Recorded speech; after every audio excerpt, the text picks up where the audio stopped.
Hello साथियों, welcome back to new video. और आप लोगों के लिए आज बहुत ही इंपॉर्टेंट वीडियो लेकर के आया हूं जो इंपॉर्टेंट रहने वाला है। हम जो लेकर के आए हैं वो है गैस्ट्रिक जूस। और गैस्ट्रिक जूस में जो सेगमेंट आता है हम उसकी बात करेंगे जो आपके आगे आने वाले एग्जाम में बहुत इंपॉर्टेंट है। तो आगामी बहुत सारे एग्जाम है और खास करके जो ये इलेक्शंस का टाइम है तो इसमें बहुत ज्यादा एग्जाम आने वाले हैं। तो आप लोग बढ़िया से तैयारी कीजिएगा तो हो जाएगा। और जिस हिसाब से हम आपको मटेरियल प्रोवाइड करा रहे हैं आपको कहीं भी गलती नहीं होगी इस सेगमेंट से क्वेश्चन। तो हम देखते हैं कि इसमें गैस्ट्रिक जूस में हम किस किस चीजों को आज देखने वाले हैं। तो मेनली हम देखते हैं कि गैस्ट्रिक जूस होता क्या है, गैस्ट्रिक जूस का काम क्या होता है। गैस्ट्रिक जूस फर्स्ट क्या होता है, फर्स्ट हमारा जो HCl है हाइड्रोक्लोरिक एसिड, ठीक है, हमारे स्टमक के अंदर होता है हाइड्रोक्लोरिक एसिड। तो फर्स्ट जो हमारा क्या है HCl है, ये क्या करता है secrete then all enzymes work. हमारे बॉडी में गैस्ट्रिक जूस में सबसे पहले हमारा HCl सीक्रेट होता है, तब जाकर के अन्य जितने भी बाकी के एंजाइम्स है वो सब काम करना शुरू कर देता है। उससे पहले कोई भी काम नहीं करता है, मतलब इनएक्टिव फॉर्म में होता है। एक्टिव फॉर्म में कब होगा, जब ये क्या करेगा HCl को सीक्रेट कर देगा। और जब HCl एक बार सीक्रेट हो जाएगा गैस्ट्रिक जूस में तब क्या हो जाएगा कि ये धीरे धीरे जितने भी एंजाइम्स है वो काम करना शुरू कर देगा। तो हम इसमें मेनली देखते हैं कि गैस्ट्रिक जूस में कौन कौन से जूस आते हैं, कौन कौन से एंजाइम्स आते हैं और मेनली हम उसको बात करते हैं। तो यहां देखते हैं हम 4 एंजाइम्स के बारे में पढ़ने वाले हैं, 4 गैस्ट्रिक जूस के बारे में पढ़ने वाले हैं। पहला जो हमारा है वो HCl है, दूसरा हमारा रेनिन है, फिर पेप्सिन है और मकस है। हम देखेंगे इसमें ये हमारे क्या है गैस्ट्रिक जूस है, ठीक है। और गैस्ट्रिक जूस क्या करता है कि ये हमारे बॉडी को किस किस तरह से प्रोटेक्ट करता है, हम इसकी बात करने वाले हैं। सबसे पहले हम बात करते हैं HCl की। आपको पहले ही पता होगा कि HCl की जो pH वैल्यू होती है वैसे तो कितना होता है 0 होता है, लेकिन अगर हम स्टमक के अंदर की बात करेंगे तो उसकी pH वैल्यू कितनी होती है 1.8 होती है। pH वैल्यू की वीडियो पहले ही चैनल पर डली है, अगर आपने नहीं देखा तो जाकर के देखिए। वहां पर सारे जितने भी एंजाइम्स है उन सब के जितने भी एसिड्स है, जितने भी बेस है, जो भी आप डेली लाइफ में हमारे डेली लाइफ में इंपॉर्टेंट चीजें हैं उनका pH वैल्यू की वीडियो डला हुआ है यहाँ पर। तो आप जाकर के उस वीडियो को देख सकते हैं ताकि आपको यहाँ पर बहुत ही ज्यादा। और pH वैल्यू तो बहुत इंपॉर्टेंट है क्योंकि हर एग्जाम में आता है pH वैल्यू से क्वेश्चन। तो हम देखते हैं HCl की जो pH वैल्यू है वो कितना है 1.8 है। ये हमारे स्टमक के अंदर 1.8 है। आपको क्वेश्चन पूछ देगा सीधा कि हमारे स्टमक के अंदर जो pH वैल्यू उसकी जो pH वैल्यू है HCl की कितनी होती है 1.8 होती है। कितनी 1.8। तो इसको आपको बिल्कुल ध्यान रखना। हम HCl की फंक्शन देखते हैं कि फंक्शन इसका क्या होता है। इसकी फंक्शन क्या होता है, it kills the bacteria inside the food. जैसे क्या होता है सपोज दैट हम कभी कभी क्या करते हैं जंक फूड खा लेते हैं, खराब खाना खा लेते हैं। वो क्या करता है कि हमारे स्टमक में जाता है और स्टमक में पहले से ही तैयार है क्या HCl। वो HCl जो बैक्टीरिया खाने के साथ गया उसको क्या करेंगे HCl उस पर अटैक करेंगे और धीरे धीरे धीरे धीरे उसको खत्म कर देंगे और मार देंगे और आपके शरीर पर उस बैक्टीरिया का कोई असर नहीं होगा। तो इसीलिए हमारे शरीर के लिए HCl बहुत ही इंपॉर्टेंट क्या है पार्ट है। नेक्स्ट अगर हम इसमें और देखेंगे तो it also help in digestion of food. सबको पता है कि फूड को हम क्या करते हैं डाइजेस्ट कराने के लिए।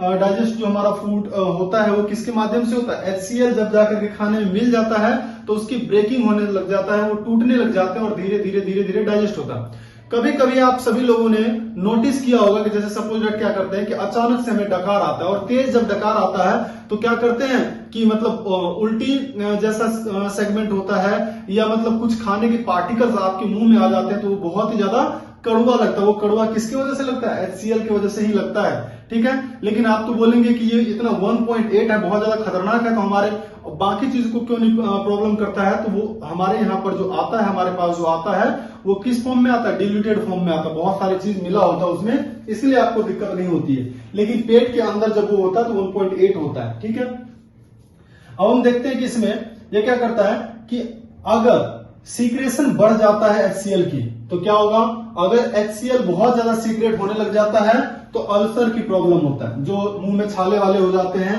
ठीक है। वो कौन सी प्रॉब्लम होगी अल्सर की प्रॉब्लम होगी, ठीक है, अगर ये ज्यादा सीक्रेट होगा तो, ठीक है।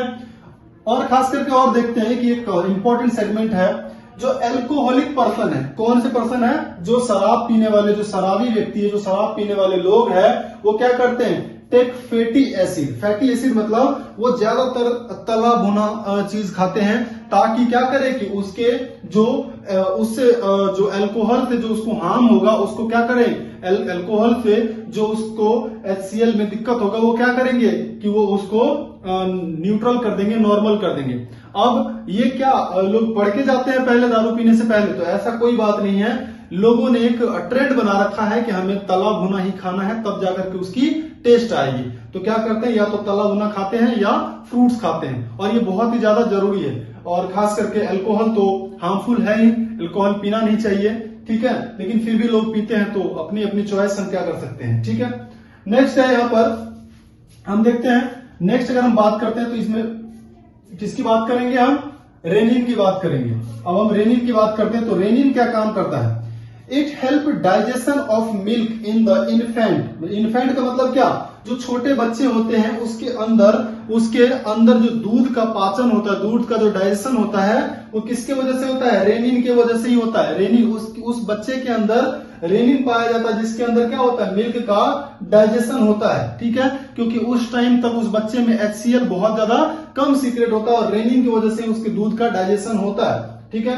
और क्या काम करते हैं, और रेनिन एक और काम करता है कि it convert liquid milk to solid milk. जो लिक्विड मिल्क होता है उसको ड्राई पाउडर फॉर्म में उस मिल्क को कन्वर्ट करते। देखते हैं ना आजकल बहुत सारे ऐसे डब्बे हैं, उस डब्बे में क्या करते हैं कि ड्राई फॉर्म में मिल्क को प्रोवाइड कराते हैं कि जिनके पास मिल्क की प्रॉब्लम होगा, खास करके जो छोटे बच्चे होते हैं, उन महिलाओं में अगर दूध की कमी होती है तो बच्चे को पूरी तरह से दूध नहीं मिल पाता, तो उनके लिए ये डब्बे की व्यवस्था है कि मतलब डब्बे वाले दूध बना करके रखा गया है और वहां से ले जाकर के उस दूध को उस बच्चे को देते हैं, तो फिर फाइनली उनकी नीड पूरी हो जाती है, ठीक है। सबसे पहली बात करते हैं, मिल्क जो होता है लिक्विड होता है, ठीक है। मिल्क जो होता है कैसा होता है, लिक्विड होता है, सबको पता है। इसमें क्या पाया जाता है, रेनिन पाया जाता है। क्या पाया जाता है, रेनिन पाया जाता है। और जब रेनिन के थ्रू मिल्क को क्या करेंगे, रेनिन के थ्रू मिल्क को क्या करेंगे, हम सॉलिड फॉर्म में कन्वर्ट कर सकते हैं, ठीक है। अगर मिल्क को हम रेनिन प्रोसेस के थ्रू गुजारेंगे तो क्या बन जाएगा, ये मिल्क सॉलिड फॉर्म में आ जाएगा, मतलब पाउडर फॉर्म में आ जाएगा, ठीक है। हम और देखते हैं कि और जो पाउडर फॉर्म में आएगा हम उसको क्या बोलेंगे, उसको हम बोलेंगे कैल्शियम पैरासिनेट। क्या बोलेंगे, पैरासिनेट, कैल्शियम पैरासिनेट। दूसरा हम देखते हैं, जो मिल्क होता है, मिल्क में केसिन नाम का प्रोटीन पाया जाता है। मिल्क में केसिन, जो दूध होता है, दूध में केसिन नाम का प्रोटीन पाया जाता है। इसी की वजह से जो दूध का कलर होता है वो कैसा होता है, दूध का कलर व्हाइट होता है, ठीक है। लेकिन जो काऊ का दूध होता है, गाय का दूध, अगर आप देखे होंगे कि जो ओरिजिनल गाय का दूध होता है उसको अगर आप उबालेंगे तो पूरी तरह से क्या होता है कि वो व्हाइट नहीं होता है, क्या होता है, वो थोड़ा सा येलोइश होता है, थोड़ा सा येलो कलर होता है। अब ये येलो कलर क्यों होता है, ये आपको एग्जाम में क्वेश्चन पूछ देगा कि गाय का जो दूध है येलो कलर का होता है, क्यों होता है, रीजन क्या है उसका, ठीक है। नीचे आपको ऑप्शन दे देगा, ठीक है, उसमें केसिन भी दे देगा, लेकिन उसमें केसिन है नहीं, क्या है, उसमें कैरोटीन है। कैरोटीन प्रोटीन की वजह से ही क्या होता है, येलो कलर होता है। जो कैरोटीन प्रोटीन होता है उसके वजह से ही क्या होता है, येलो कलर होता है दूध का कलर, ठीक है। कौन से, काऊ के, गाय के दूध का कलर येलो कलर होता है, किसके वजह से होता है, तो कैरोटीन के कारण। बाकी आपको पहले से ही पता है, जो केसिन होता है, केसिन व्हाइट कलर प्रोवाइड कराता है, तो इसको बिल्कुल भी ध्यान रखना है, आपको भूलना नहीं है। अब हम देखते हैं मिल्क ब्रांड इन यूएसए में जो मिल्क की ब्रांड आती है वो किस नाम से आता है, जैसे A1 beta casein, A2 beta casein, इस टाइप से वहां पर जो है ना मिल्क की ब्रांडिंग होती है और इस हिसाब से इसी नाम से वहां पर बिकता है। हमारे यहाँ इंडिया की तरह ऐसा नहीं है full cream, toned, double toned, इस तरह से नहीं बिकता। वहां पर कैसा बिकता है, ये A1 बीटा केसिन और A2 बीटा केसिन। तो वहां पर केसिन कितना ज्यादा है उसी के बेसिस पर वो लोग देख करके दूध को खरीदते हैं, ठीक है। हम देखते हैं कि जो केसिन होता है, जो केसिन प्रोटीन होता है वो काऊ के दूध में कितना होता है, मतलब जो गाय का मिल्क होता है उसमें कितना होता है, तो उसमें 98% क्या होता है, केसिन प्रोटीन होता है। केसिन प्रोटीन जो गाय के दूध में होता है वो 98% होता है। और ये जो बफेलो, जो भैंस का दूध है, जो भैंस की दूध है उसमें 100% होता है। इसीलिए आप जब भैंस के दूध को बहुत ज्यादा भी अगर गर्म करेंगे तो उसके दूध का कलर व्हाइट ही रहेगा, उसके दूध का कलर येलो नहीं होगा। क्यों? क्योंकि इसमें 100% क्या है? केसीन है। बाकी उसमें क्या है? उसमें केराटिन है 2%, जिसकी वजह से क्या होता है? 2%, जिसकी वजह से क्या होता है कि वो थोड़ा येलोइश कलर भी होता है। नेक्स्ट हम तीसरा देखते हैं, पेप्सिन। ठीक है, पेप्सिन हमारा क्या है कि गैस्ट्रिक जूस है। इस पेप्सिन का क्या काम होता है? पेप्सिन का काम होता है, the main function of the pepsin is to digestion of protein. Pepsin का काम होता है हमारे बॉडी में प्रोटीन को डाइजेस्ट करना, बहुत इंपॉर्टेंट है। जो आप लोग प्रोटीन खाते हैं ना, अगर आपके शरीर में पेप्सिन बनना, जो प्रोटीन बहुत सारे जो आजकल जिम में बना हुआ है, लोग जिम ज्वाइन करते हैं और बस पाउडर पर पाउडर खाते रहते हैं। अगर आप क्या कर रहे हैं कि आपके शरीर में पेप्सिन की मात्रा लेवल ठीक नहीं है, तो क्या होती है कि आपको बहुत ज्यादा प्रॉब्लम होगी और आप जो प्रोटीन खाएंगे वो प्रोटीन डाइजेस्ट नहीं होगा। ठीक है, तो प्रोटीन को डाइजेस्ट करने की जो काम करता है वो कौन करता है? डाइजेशन ऑफ प्रोटीन की जो काम करता है वो पेप्सिन करता है। आपको याद रखना है, बिल्कुल याद रखना है। एग्जाम में पूछ सकता है कि प्रोटीन किसके द्वारा पाचित किया जाता है, तो पेप्सिन के द्वारा। ठीक है, हम नेक्स्ट देखते हैं मकस। मकस हम देखते हैं कि हमारे किसमें होता है? स्टमक में होता है। किसमें होता है? स्टमक में होता है। आप जब स्टमक के इनर वॉल को जब देखेंगे तो वहां पर फिंगर लाइक प्रोजेक्शन होता है, मतलब उंगली नुमा स्ट्रक्चर होता है, जैसे मतलब कम्बल के तरह जो है स्ट्रक्चर होता है। क्या होता है कि जब उसमें खाना जब जाता है ना, तो खाना जाने के बाद उसके ऊपर से बहुत सारे जो है HCl, वही जो मकस है, वही मकस पर बेसिक नेचर रहता है, जिसके वजह से हमारे स्टमक में क्या होता है? हमारे स्टमक में जो HCl सीक्रेट होता है उसी मकस पर आकर के वो जाकर क्या हो जाता है? न्यूट्रलाइज हो जाता है। क्यों न्यूट्रलाइज होता है? कि वो बेसिक नेचर का है और HCl बहुत हाईली एसिडिक नेचर का है। जब ये दोनों आपस में रिएक्शंस करता है तो कैसे हो जाता है? ये बिल्कुल न्यूट्रल हो जाता है और आपको फाइनली कोई भी हार्म नहीं पहुंचता। अगर मान के चलते कि अगर मकस नहीं रहेगा, म्यूकस नहीं रहेगा, तो क्या होगा? आपको बहुत ज्यादा दिक्कत होगा। ठीक है, तो म्यूकस की अगर हम बात देखते हैं तो ये करता क्या है? इसका काम क्या है? It protect stomach wall from HCl। मैंने क्या बताया? HCl से स्टमक के वॉल को बचाता है। क्योंकि इसके ऊपर ही फिंगर लाइक जो प्रोजेक्शन होता है, उंगली नुमा जो संरचना होती है, उससे बहुत सारा क्या निकलता है? बहुत सारा ये बेसिक नेचर की सब्सटेंसेस निकलता है, बेसिक नेचर के एंजाइम निकलता है, जो क्या करता है? इसको वो बेसिक नेचर का पहले से ही होता है, वो HCl को न्यूट्रलाइज करने का काम करता है। अब नेक्स्ट देखते हैं हमारा लीवर। ठीक है, ये अलग है। ठीक है, अब यहां पर हम क्या देखते हैं? हमारा ये 4 जो गैस्ट्रिक जूस था वो खत्म हो गया। हम इसमें लीवर देख लेते हैं, क्योंकि लीवर का भी बहुत इंपॉर्टेंट रोल है। ठीक है, अगर लीवर की वेट पूछा जाए तो लीवर की जो वेट होती है कितना होता है? 1.5 kg। कितना होता है? 1.5 kg माना जाता है। जनरली 1.5 kg होता है लीवर का वेट। ठीक है, लीवर क्या करता है? Secret bile juice. ठीक है, ये क्या है? ये बाइल जूस है। ठीक है, बाइल जूस, जिसको हम क्या बोलते हैं? पित्तरस बोलते हैं। क्या बोलते हैं इसे? पित्तरस। ठीक है, which store in gall bladder. और कहां जाकर के जमा हो जाता है? गॉल ब्लेडर में जाकर के जमा हो जाता है, जिसको हम पित्त की थैली बोलते हैं। हिंदी में क्या बोलते हैं हम?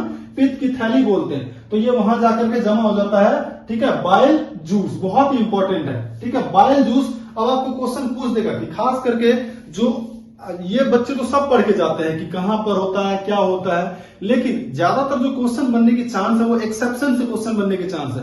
अगर जो एक्सेप्शन होगा वहां बच्चे ध्यान नहीं देते और उसकी वजह से क्वेश्चन पूछेंगे।